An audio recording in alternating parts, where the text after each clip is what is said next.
কেমন আছো বন্ধুরা? আশা করছি তোমরা সকলে খুব ভালো আছো। আর এখন হচ্ছে সন্ধ্যের সময়, তো ভাবলাম চলো কালকে তোমাদের ভিডিওতে দেখিয়েছিলাম কি 4টে কামিজ বানানো হয়নি, তো আজকে আমি প্রথমেই তোমাদের দেখিয়ে দিচ্ছি কি 4টে কামিজ কিন্তু কমপ্লিট হয়ে গেছিলো। তোমাদের যেরকম বলেছিলাম 4টে 4:30টার মধ্যে, তো ঠিক সেই রকমই আমার কিন্তু হয়ে গেছিলো। তো সন্ধ্যের পর থেকে আর কাজে বসিনি, কারণ অনলাইন ক্লাস ছিল, তো তাদের একটু ড্রয়িং বাকি ছিল, সেগুলোই আমি করছিলাম, ওইটা নিয়ে একটু ব্যস্ত ছিলাম। তারপরে তো সন্ধ্যা থেকে টুকটাক কাজ থাকে সংসারে, সেগুলোই করছিলাম। তো যাই হোক, এই 3টের আমার এখনও হেমটা হয়নি, সেটা আমি করে নেব। তো এখন ঘড়িতে কটা বাজছে? 9:30 বাজছে। আবারও তোমাদের 9:30টার সময় চলে এলাম। তো এখন দেখো ঘর দুয়ারটা পরিষ্কার পরিচ্ছন্ন করে নিয়েছি, আবারও সেই সেম জিনিস একই দেখাচ্ছি। তো চলো আমি তোমাদেরকে একটা হেয়ার অয়েল দেখাই, সেটা হচ্ছে আদিবাসী হেয়ার অয়েল। এটা কিন্তু কোনো রকম প্রমোশনাল ভিডিও নয় কিন্তু, ঠিক আছে? আমি জাস্ট ইউজ করছি, করে তোমাদের জানাচ্ছি কি কতটা ভালো এই তেলটা। তো আমি ভাবলাম চলো, এখন তো আমি রাত্রে অনলাইন ক্লাসে শুরু করবো, মানে বসবো, তো তার আগে আমি তেলটা লাগিয়ে নিই। তো তেলটা লাগানোর নিয়ম হচ্ছে সপ্তাহে 3 দিন লাগাতে হয়। আর যেদিন লাগাবো তার পরের দিনই আমাকে এটা ধুয়ে দিতে হবে, মানে সকালে শ্যাম্পু করে ধুতে হবে। তো আমি তেলটা লাগিয়ে নিয়েছি। তো 3 দিন লাগানোতে আমি বুঝতে পেরেছি আমার প্রচুর পরিমাণে চুল উঠছিল, বেশ কয়েক বছর থেকে এত পরিমাণে চুল উঠছিল, তোমরা চুল দেখে বুঝতেই পারছো কি কতটা পাতলা হয়ে গেছে চুল।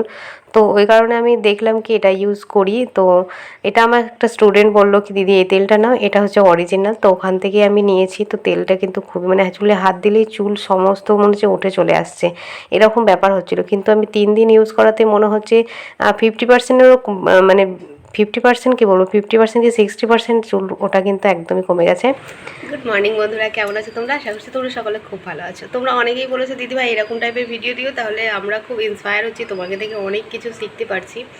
তো চলো ভাবলাম কি এখন 2-1 দিন এরকম টাইপেরই ভিডিও দিই। তারপর তো শেখানোর ভিডিও আছে, আর এখানে তো শেখানো হচ্ছেই। তোমাদেরকে আমি চেষ্টা করব আজকে পুরো কামিজটা ভালোভাবে শেখাতে। তোমরা অনেকেই বলেছো দিদিভাই কামিজটা আর একটু ভালোভাবে শেখাতে। তো আজকে আমি তোমাদেরকে সমস্ত কাজের মধ্যে থেকেই তোমাদেরকে আবার কামিজ কাটাটা ভালোভাবে শিখিয়ে দেবো। তো দেখো, আমরা হচ্ছে মেয়েরা চাইলে সব কিছুই করতে পারে, মায়ের অংশ হয়। তো মেয়েরা চাইলে কিন্তু সমস্ত সংসার সামলে, বাচ্চা সামলে। আর এটা হচ্ছে দেখতে পাচ্ছ, এটা হচ্ছে আমার ব্যানার, আমি যেখানে সেলাই করছি এখন বাড়িতে, তার জন্য ব্যানারটা দেওয়া হয়েছে। তো এটা হচ্ছে আমাদের ছাদের মধ্যে কিছু গাছ লাগিয়েছি, সেটাই তোমাদেরকে দেখাচ্ছি। তো মেয়েরা চাইলে সমস্ত কিছু করতে পারে, মেয়ে হচ্ছে মায়ের জাত, আর মা সব কিছু সহ্য করতে পারে, তাই তো। তাই আমরাও চেষ্টা করলে সংসার থেকে কিন্তু সমস্ত কাজ করে নিয়েও সংসার, সন্তান, শ্বশুর শাশুড়ি সমস্ত কিছু সামনে নিয়ে কিন্তু রোজগার করতে পারি। আর সেটা কিন্তু কম নয়, 10 থেকে 12 হাজার টাকা রোজগার করা মাসে কিন্তু কোনো ব্যাপার নয়, যদি তোমার ইচ্ছেটা থাকে। তো দেখো, আমি বলবো এই সেলাই কাজটা এমন একটা কাজ যেখান থেকে তোমরা কিন্তু সহজেই এই টাকাটা উপার্জন করতে পারো। আমার মতন বলতে পারো, বা তুমি আমার থেকেও বেশি রোজগার করতে পারো। তো শুধুমাত্র দেখো, আমি তো সংসারের কাজও করছি, টেলারিংয়ের কাজ করছি, তারপরে ইউটিউব করছি, অনলাইন ক্লাস করছি। তোমরা তো জানোই সমস্ত কিছু ম্যানেজ কিন্তু একটা মহিলা, আমি একটা মেয়ে, তাই আমি করছি। আমি বলবো তোমরাও পারবে, তোমরা যদি চাও তো। 10 থেকে 12 হাজার টাকাটা রোজগার করা এখনকার দিনে কিন্তু মেয়েদের জন্য খুবই দরকার। কারণ সন্তানের ভালো শিক্ষা, সমস্ত কিছু কম্পিটিশনের যুগ, তো সমস্ত কিছু কিন্তু আমাদেরকে যুগের সঙ্গে তাল মিলিয়ে চলতে হয়, তাই রোজগারটা বাড়াতে হয়। সমস্ত কিছু সামলে কিন্তু আমরা করতে পারি। তো আমি বলবো এটা সবথেকে ভালো একটা অপশান হচ্ছে সেলাই করা, যেটা তুমি ঘরের মধ্যে থেকেই করতে পারো, ঘরের মধ্যে। আর এখানে তোমাকে না বেশি কিছু পুঁজি এখানে লাগাতে হয় না। শুধুমাত্র একটা মেশিন কিনে নাও, জাস্ট একটা মেশিন কিনে নিয়ে কিন্তু তোমরা এই কাজটা শুরু করতে পারো। তো দেখো, আমি রাত্রে তোমাদের দেখালাম কি তেলটা দিয়েছিলাম, তাই এখন শ্যাম্পু করে আমি ধুয়ে দিয়েছি। তো শ্যাম্পু করে ধুয়ে দেওয়ার পরে আমি একটু চুল আঁচড়ে নেব। তো তোমাদেরকে একটু একটু করে আমি দেখাচ্ছি, আমার লাইফস্টাইলটাও দেখিয়ে দিচ্ছি। তো এখানে দেখো, আমি চুলটা তো এখন আমি আঁচড়াবো না, তো এখন শুধুমাত্র সিঁদুরটা পরে নিলাম। কখন চুল আঁচড়াবো তার কোনো কিন্তু ঠিক নেই। হ্যাঁ, কাজের মধ্যে থাকি, একটু শরীরের কিন্তু অযত্ন হয়, খুব একটা যে আমি যত্নের মধ্যে থাকি সেটা কিন্তু নয়। শরীরের পক্ষে খেয়ালটা একটু কমই রাখি, মানে শরীরের দিকে। তো দেখো, এখানে একটা সানস্ক্রিন আমি দিয়ে নিলাম, নাহলে এটা হয়তো মনে থাকবে না। তো তোমাদেরকে দেখানোর জন্য আরও বিশেষ করে দিলাম। তো চলো এবার আমরা কামিজ শিখবো। আর এটা শিখে কিন্তু তোমাদেরকে অবশ্যই জানাতে হবে কি তোমরা কতটা শিখতে পারছো। আর এখান থেকে তোমরা কিন্তু শিখে সত্যি বলছি তোমরা কিন্তু 10 থেকে 12 হাজার টাকা রোজগার করতে পারো। আমি যেরকমভাবে দেখাচ্ছি তোমরা যদি শিখে কাজ করতে না পারো তাহলে আমি বলবো কি তোমরা কোনো ভিডিও দেখেই কিন্তু কাজ করতে পারবে না। কারণ আমি দেখো আমি তোমাদেরকে একদমই অরিজিনালটা দেখাচ্ছি, এমন নয় যে আমি লাইলিনের উপরে কাটিং করছি, পেপারের উপরে কাটিং করছি আলাদা, আর তোমাদেরকে আমি কাটিং করি আলাদা, সেটা কিন্তু নয়। তো আমি দেখো ডাইরেক্ট একদম কামিজের উপরে কাটিং করছি, তাও আবার কাস্টমারের, তো নিশ্চয়ই আমি তোমাদের ভুল শেখাবো না। তো এখানে দেখো আমাকে অনেকে কমেন্ট করেছো দিদিভাই লাইলিনটা যে ধুয়ে দাও না, তো এতে কি টান হয়ে যাবে না? তো দেখো আমি যে লাইলিনটা ইউজ করছি এই লাইলিনটা কিন্তু খুবই নরম, দেখতে পাচ্ছ খুবই নরম, এটা ধোয়ার কোনো প্রয়োজন নেই, এতে কিন্তু টান হয় না। আর এখানে কতটা লাইলিন আছে তোমরা কমেন্ট করে জিজ্ঞাসা করেছিলো, তো এখানে দেখো 1 মিটার কত ওই মানে 1 মিটার 20 নয়, 1 মিটার 14 কি 15 সেন্টিমিটার কিন্তু আমার কাপড় আছে। তো এইটার মধ্যেই হয়ে যাবে, যেহেতু সাইজটা এখানে 36 সাইজ আছে, তো সেহেতু আমার এখানে চলে আসবে এটা। তো তোমরা 1 মিটার 20 সেন্টিমিটার কাপড় নিলে কিন্তু লাইলিনটা চলে আসে। তো চলো এটা মন দিয়ে দেখো আমি কিভাবে কাটিং করছি, আমি সূত্র সহকারে তোমাদের বলে দিচ্ছি। আমি যেই সাইজেই করছি না কেন তোমাদের আমি সূত্রটা বলে দিচ্ছি, সেই সূত্র ধরে তোমরা যে কোনো সাইজের করতে পারবে। তো এখানে এর আগে আমি তোমাদের কালকে যেটা কামিজ দেখিয়েছিলাম সেটা কিন্তু আলাদা প্যাটার্নের ছিল, আর এটা দেখো আমাদের গলার কিন্তু প্যাটার্নটা তৈরি হয়ে আছে, সেটা কিভাবে আমরা কাটিং করব। তো দেখো আমরা যখনই গলার প্যাটার্ন তৈরি হয়ে থাকে তখন আমরা কি করি, গলার যে দেখো যেখানে ডিজাইনটা আছে সেটাকে আমরা কি করতে হবে, একে অপরের গায়ে রাখতে হবে, একে অপরের গায়ে সুন্দরভাবে রাখতে হবে, যেন একদমই ছোট বড় কম বেশি যাতে না হয়। কম বেশি হলে কিন্তু প্রবলেম হয়ে যাবে, সেখানে 2 সুতোরও কম বেশি যদি হয়ে যায় তাহলে কিন্তু আমাদের একদমই বাজে হবে। তো এটা একটু সাবধানে কাটিং করবে যখন এরকম গলাতে প্যাটার্ন থাকবে। তো আমি এগুলো দেখিয়ে দিচ্ছি কারণ তোমরা তো কাস্টমারের কাজ করবে, সামনে পুজো আসছে, তো কাস্টমারের কাজ করতে গেলেই কিন্তু এরকম ধরনের অনেক পিস থাকবে যেগুলোতে এক একটা এক এক ধরনের প্যাটার্ন থাকবে। তো দেখো এখান থেকে আমার গলার যে ডিজাইনটা আছে সেখান থেকে আমরা কি করব, 1/2 ইঞ্চ ওপর দিকে পুরোটাই কিন্তু আমরা একদম ওপর থেকে লম্বার মাপটা নিয়ে নেব না, তাহলে গলার শেপটা কিন্তু ভালো আসবে না, গলার ডিজাইনটা অনেক ওপর থেকে কিন্তু আমাদের কাটতে হবে তখন। তো ওই কারণে তোমরা নেবে কি 1/2 ইঞ্চ বেশি নিয়ে শুধুমাত্র 1/2 ইঞ্চ ওপর দিকে রাখবে শুধু সেলাইয়ের জন্য, তারপর থেকে আমাদের নিতে হবে। তো এখানে লম্বা আমার যা ছিল তার সঙ্গে 2 ইঞ্চি প্লাস করেছি, সেম তোমাদেরকেও কিন্তু করতে হবে। তো লম্বার মাপটা নেওয়ার পরে নিলাম পুট। তো পুট এখানে যেহেতু আমার গলার যে পিছনের ডিপটা আছে সেটা 7.5 ইঞ্চি আছে, তার জন্য আমরা পুটটাকে কি করলাম, ভেঙে নিলাম। পুট ভাঙার ভিডিও তোমাদের এর আগে দেওয়া আছে, তোমরা কিন্তু দেখে নিও। তারপরে পুট যা হলো তার থেকে 1/2 ইঞ্চ বেশি নিয়ে আমরা মোহরার মাপটা নিলাম। আর এখানে ছাতি নিলাম, তো ছাতি আমার আছে 36, তো অবশ্যই 2 ইঞ্চি প্লাস করলাম আগেই। তো 36-এর সঙ্গে 2 প্লাস করলে কত হবে, 38। 38কে 4 ভাগ করলাম, 4 ভাগ করে যেটা হলো সেটা নিলাম, আর তার সঙ্গে 2 ইঞ্চি লুজ নিলাম। এবার দেখো 6.5 আর 13 ইঞ্চিতে আমরা একটা মার্ক করে নিলাম। 6.5টা হচ্ছে শেস্তর মাপ, আর যেটা 13 ইঞ্চিতে নিচ্ছি সেটা হচ্ছে আমাদের ফাড়া বা হিপের মাপ বা কোমরের মাপ বা পাছার মাপ যেটা বলবে। তো এখানেও আমরা সেম একই রকম করব কি, আমাদের শেস্ত যত আছে সেটাকে আমরা 2 প্লাস করব, তাকে 4 দিয়ে ভাগ করব, 4 দিয়ে ভাগ করার পরে আমরা কি করব, সেখানে 2 ইঞ্চি লুজ নেব। আর এখানে কোমরের ক্ষেত্রে বা আমাদের যে হিপ বা পাছার যে মাপটা সেটার ক্ষেত্রে কি করব, আমরা যেটা পাছার মাপ থাকবে সেটাকে আমরা 4 ভাগ করব, 2 ইঞ্চি প্লাস করব, তারপরে 4 দিয়ে ভাগ করব, তারপরে এখানে 1 ইঞ্চি প্লাস করব। লুজ কিন্তু আমরা এখানে যেমন 2 ইঞ্চি লুজ নিয়েছিলাম, এখানে কিন্তু আমরা কি করব, পাছার যে মাপ বা ফাড়ার যে মাপটা সেখানে কিন্তু আমরা 1 ইঞ্চি নেব। কেন কি, আমরা 1/2 ইঞ্চ মুড়িয়ে শুধু ফাড়াটা সেলাই করব, 1/2 ইঞ্চ তারপরে আবার 1/2 ইঞ্চ, মানে তার মানে টোটাল 1 ইঞ্চ আমাদের লাগবে। তার জন্য এখানে আমাদের 2 ইঞ্চ এক্সট্রা নেওয়া দরকার নেই, এখানে শুধুমাত্র আমরা 1 ইঞ্চ এক্সট্রা নেব। তো এই যে সূত্রটা সেটা কিন্তু প্রত্যেকটা সাইজের ক্ষেত্রে, এমন নয় যে 36 সাইজের ক্ষেত্রে, তোমাদের শুধু চেঞ্জ হবে কি মাপগুলো, আর কিন্তু সূত্র বা প্যাটার্ন বা পদ্ধতি একই কিন্তু হবে। তো এখানে যেহেতু আমার গলাটা ডিপ আছে, সামনেও ডিপ আছে পিছনেও ডিপ আছে, তার জন্য কি করব, আমরা গলার যে শেপটা দেবো সেটা কিন্তু শুধুমাত্র 1 ইঞ্চি নিয়ে এরকম আরাম হলে শেপ দিয়ে দেবো, সেটা সামনেও দেবো আর পেছনেও দেবো, একই রকমই রেখে দেবো। ঠিক আছে। তো যখন আমাদের ডিপ গলার ক্ষেত্রে কিন্তু এরকম হয়, যদি আমাদের প্যাকনেক হয় বা বন্ধ গলা হয় তাহলে কিন্তু আমাদের আলাদা রকম করতে হয়। তো এখানে আমরা নিয়ে নেব গলার চওড়াটা, তো এখানে আমার গলার চওড়া নেব 2.5 ইঞ্চি। তো গলার চওড়াটা আমি 2.5 ইঞ্চি নিয়ে নিচ্ছি এভাবে। আর এখানে আমার গলার যে লম্বাটা আছে সেটা আছে 6.5 ইঞ্চি। তো 6.5 ইঞ্চি নিয়ে আমাদের যে গলার প্যাটার্নটা আছে গোল, তো এখানে আমাদের কি গোল শেপটাই দিতে হবে, যেহেতু আমার গোল শেপ দেওয়া আছে। আর 1/2 ইঞ্চ করে দেখো এক্সট্রা থেকে গেল, ওটা কিন্তু সেলাইয়ের জন্য। আমরা যখন এটাকে সেলাই করব তখন দেখবে এটা কত সুন্দরভাবে আমাদের ফিনিশিংয়ের সঙ্গে আসবে।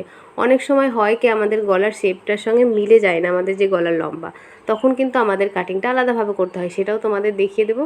আমি ভাবলাম কি এটাতেই হয়তো হবে, তো সেটা তোমাদের দেখিয়ে দেবো। যেহেতু এটাতে আমাদের ঠিকঠাক চলে এসছে, তার জন্য আর এটা দেখালাম না, তোমাদেরকে অবশ্যই দেখাবো। তোমাদের যদি এরকম কোনো কিছু জানার ইচ্ছা হয় তো অবশ্যই কমেন্টে জানাবে, তাহলে কিন্তু আমি তোমাদেরকে এরকম একটা ভিডিও নিয়ে আসবো। তো দেখো এখানে আমি কিন্তু কাটিংটা করে নিচ্ছি সেম যেমনভাবে আমি ড্রয়িং করেছি। দেখো তোমাদের সামনে আমি কাটিং করছি, এর কিন্তু কোনো রকম পরিবর্তন হয় না, যেটা আমি দেখিয়েছি। এবার পিছন পাটটা কাটবো, তো পিছন পাটটা কাটার জন্য কি করতে হবে, আমাকে এক সাইড থেকে অবশ্যই ভাঁজটা করতে হবে। আর এক সাইড থেকে ভাঁজ করে আমরা দেখো সামনের যে পাটটা সেটাকে এইভাবে বসিয়ে নেবো, দিয়ে কাটবো। কারণ এক সাইড থেকে যদি না কাটি তাহলে যে আমাদের হাতার কাপড়টা সেটা কিন্তু দুটো টুকরো হয়ে বেরোবে। তো আমাদের হাতার কাটিংয়ের জন্য কিন্তু আমাদেরকে কী করতে হবে, এক সাইড থেকে এইভাবে ভাঁজ করতে হবে। সুন্দরভাবে ভাঁজ করে নিয়ে এবার সামনের পাটটাকে বসিয়ে আমরা এইভাবে কেটে নেব। তো কতটা ইজি দেখো, এটা এরকমভাবে কাটিং করবে স্টিচ করবে, কোনো রকম প্রবলেম হবে না। তো আজকে আমি তোমাদের শুধুমাত্র কাটিংটা দেখাচ্ছি, ফিটিংস দেওয়া এবং সেলাই করা তো তোমাদের কালকেও দেখিয়েছি। এবার ফিটিংস দেওয়া আর ফাড়া সেলাইটা নিয়ে কালকের ভিডিওতে অবশ্যই আসবে। তো আজকে আর আমি তোমাদের দেখাবো না। তো চলো, আর একজন বলেছিল দিদিভাই হাতা কাটিংটা আর একবার দেখিয়ে দাও, তো হাতা কাটিংটা আর একবার দেখিয়ে দিচ্ছি। দেখো আমাদের যেটা কাপড় এক্সট্রা বাঁচলো সেটার সঙ্গে আমরা দেখো সেটাকে আমরা 4 ভাঁজ করে নেব। তো আমরা আগে লম্বাটা দেখে নিচ্ছি কি আমার লেন্থটা কত আছে। তো লেন্থটা আমার ঠিকঠাক চলে এসছে, আমার 15 ইঞ্চি লম্বা ছিল, তো এখানে 16.5 ইঞ্চি মতন আছে, তাহলে আমার হয়ে যাবে।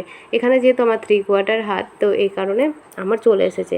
এবার যদি কারণ না আসে তাহলে কি করতে হয়, আমাদের কাপড় আমাদের যেটা কোণের দিকে মানে বগলের দিকে সেদিকে জয়েন করতে হয়। তো এখানে দেখো ফিটিংস লাইন পর্যন্ত আমরা মাপটা নিয়ে নিলাম, আর্মহোলের যে মাপটা সেটা নিয়ে নিলাম আমরা কামিজের ক্ষেত্রে। তো আমার 7 ইঞ্চি এলো, তো 7 ইঞ্চি আমি এভাবে চওড়াতে নিলাম। আর কি করব, এখান থেকে 4 ইঞ্চিতে একটা দাগ দিলাম, সেটা হচ্ছে আমাদের ডাউন। তো এখানে আমরা 4 ইঞ্চি নিচে ডাউন করছি। এবার কি করব, আমরা এখান থেকে এবার মোহরির মাপটা নেব।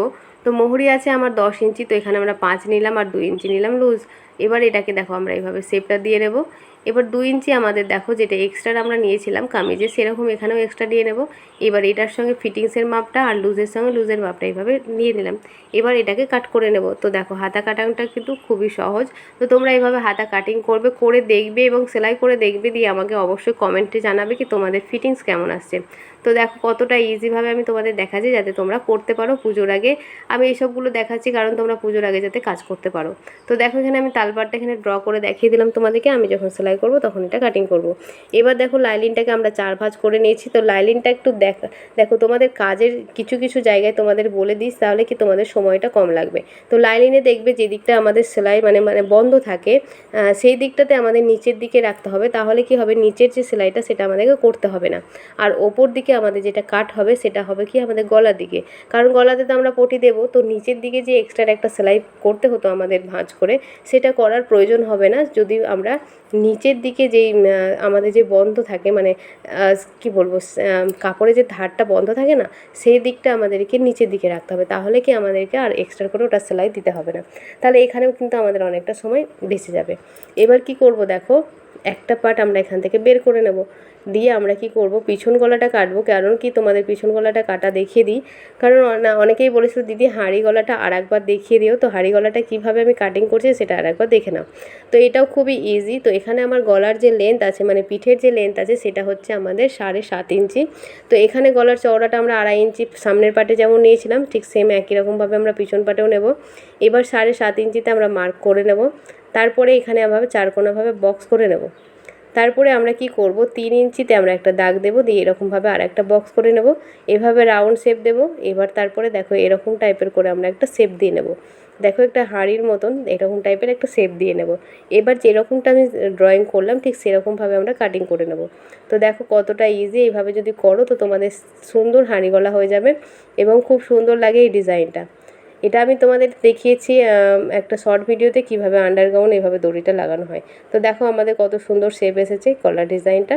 তো এটাকে আমরা সরিয়ে রেখে দেবো। এবার কাটবো কি, আমাদের দেখো কোণ থেকে যে লাইলিনটা কাপড় বাঁচলো এক্সট্রা, সেখান থেকে আমরা কি করব পটিটা কেটে দেবো। তো পটির দেখো আমাদের কাপড়ের বন্ধ দিক আর পটিরও কিন্তু বন্ধ দিক রাখতে হবে। রেখে আমাদের যেমনটা ড্রয়িং আছে ঠিক সেরকমভাবে আমরা এটাকে ড্রয়িংটা করে নেব। করে নিয়ে তার থেকে 1.5 থেকে 2 ইঞ্চি কাপড় আমরা নিচের দিকে আর সাইডে এইভাবে রাখবো, রেখে কিন্তু এইভাবে ড্রয়িংটা করে নেব। এবার যেমনটা আছে ঠিক সেরকমভাবে আমরা কাট করে নেব। এখানে চাইলে তোমরা বক্রমে ইউজ করতে পারো। বক্রম ইউজ করলে আরও বেশি ভালো হয়। তো বক্রম বলতে পেস্টিংটা ব্যবহার করতে পারো, বা এরকমভাবে তোমরা যদি লাইলিন দিয়ে করো সেটাও কিন্তু সুন্দর হবে। তো আমি তো লাইলিনই ইউজ করি, তো এইভাবে লাইলিন দিয়ে করতে পারো। তো দেখো আমাদের কিন্তু গলা পটিটা কাটা হয়ে গেল। এরকম করে সামনের পটিটা আমরা কেটে নেব। তারপরে তো দেখো আমাদের এখানে কিন্তু 3টে আমি কামিজ আজকে কাটিং করতে পেরেছি। তো এখন করি সেলাই। তো আজকে আর আমি তোমাদেরকে দেখালাম না, এখানেই আজকে আর আমার ব্লগটা শেষ করছি। কারণ কি আজকে আমি সেলাইটা তোমাদের কটা সেলাই করলাম সেটা দেখাচ্ছি না। তো এখন প্রায় 12টা বাজে, তো আমার একটা কামিজ দেখো সেলাই হয়ে গেছে, তো তোমাদেরকে সেটাই দেখিয়ে দিচ্ছি। তো আজকের ভিডিওটা কেমন লাগলো অবশ্যই কমেন্টে জানাবে। আর তোমরা কে কারা 10 থেকে 12,000 টাকা মাসে রোজগার করো অবশ্যই কমেন্টে জানাবে। আর যারা এখনও করো না তারা কিভাবে করবে, তো আমি তো বলে দিলাম এইভাবে করতে পারো। আর কি আমাকে অবশ্যই কমেন্টে জানাবে কি তোমার জায়গাটা কীরকম, তুমি কি কাজ জানো এগুলো জানাবে, তাহলে আমি তোমাদেরকে অবশ্যই অ্যাডভাইস দেবো কি করা উচিত, কি প্ল্যান করা উচিত, কিভাবে তোমরা ব্যবসাটাকে এগিয়ে নিয়ে যাবে। তো চলো আজকের মতন ভিডিওটা এখানে রাখছি। দেখা হচ্ছে আবার ভিডিওতে প্রিন্সেস কাট ব্লাউজ নিয়ে আসছি। আর